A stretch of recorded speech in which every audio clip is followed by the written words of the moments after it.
I don't know if you're aware, and I was so upset when Julia wasn't here last time we spoke because you're in the presence of like SiriusXM's premier Bachelor recapper.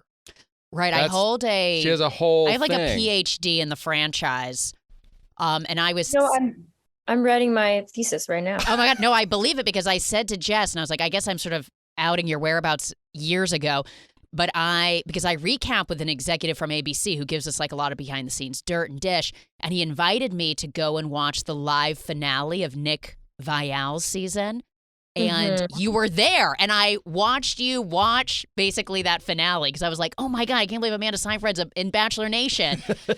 And it was. Oh, you mean in the audience? Like well, when we were in like a back VIP kind of room, but Right. but at yes, the live taping of Nick's finale. I remember. Yes. I remember. And I was like, oh my gosh, Amanda's Bachelor Nation. It was really exciting. You know, it's God, I struggle with it more and more. Sure. Each year. I really do. I'm just like, what this formula works. It does, but it hasn't evolved quick enough for me to feel guilt-free when I watch it, you know? But at the same time, this is really embarrassing. I fell asleep last night, so I don't know what happened, but I know Rachel was in a tizzy. She was in a tizzy. You know, when anyone's having a high moment this season, the other one's having a full breakdown is what's happening. Which is genius. It is I know. I just said what I said about the Bachelor franchise. And I will say that the two Bachelorettes is probably the best thing that they've ever done. I am most passionate about that direction from now on. I don't know how you can do it any other way because now you don't hold all the cards. Right. But then also them like leaning on each other and everything and like going to the other one. I like genuinely love it. But I'm the same way where it's like I kind of have to remove my head when I'm watching to be like, don't think about what overall this show represents but I have to look at it as like just brilliant, insane reality TV, which is why I can't stop. But I also love looking for the authenticity that you so rarely see. I will say, I think Gabby is the most self-reflective, confident.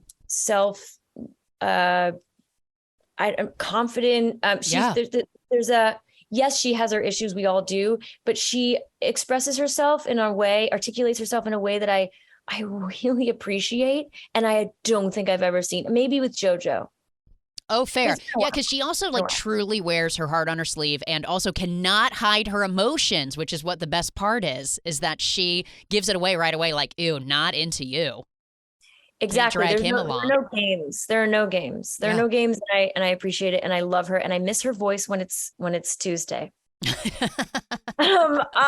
It's crazy. It is, but I gotta finish watch. I was too tired, which is Fair never enough. happened before.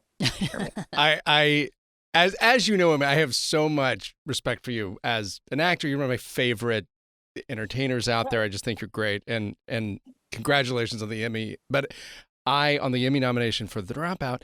But I have to ask you both, since you're here, if there was a Bachelor, it's okay. You're both married. You know, Amanda, you have kids.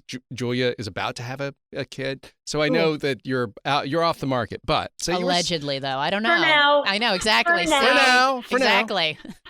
Let's say that you were single, and let's say that you had to pick a Bachelor from any season that you had to marry, or at least go out on a date with. Who would you pick? Wow, Amanda. That's a tough question. I mean, for me, there's only one available, and he's the gay guy that jumped over the fence that time. Oh, Colton. Right. Colton, of course. Yeah, that guy. That's the only one for me. Fair. Apparently. Maybe, allegedly. Although, that guy, Jake, he set off my Jake gaydar a little. Yeah, set off my gaydar a little bit. Jeez. Years ago. Who would you pick? None. Ben. I would pick Ben Higgins. Oh, Ben that's Higgins. I know who that is. He's our hottest Bachelorette. Or excuse me, Bachelor, I should say. Oh, okay. Hottest Bachelor. A little bit of a wet blanket, but that face, you know? For sure. He didn't play games either. He, yes, he told two women he loved them because he did. Okay. It's okay. He did.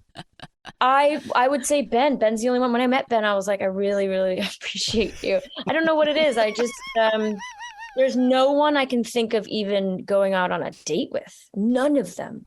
I know they're all sort of damaged goods. I do have a soft spot for Nick Viall because he made his way through 2 different seasons, but That's who you'd pick? He's like a walking red flag where I think I can heal him. You know what I mean? Like I can be the one that turns it around. That's an unhealthy choice. Probably not. I'm sort of saying where I think Ben Higgins is our hottest bachelor that we've had. I also think he was there for the right reasons. You know who was there for the wrong reasons? All the other ones. Yeah.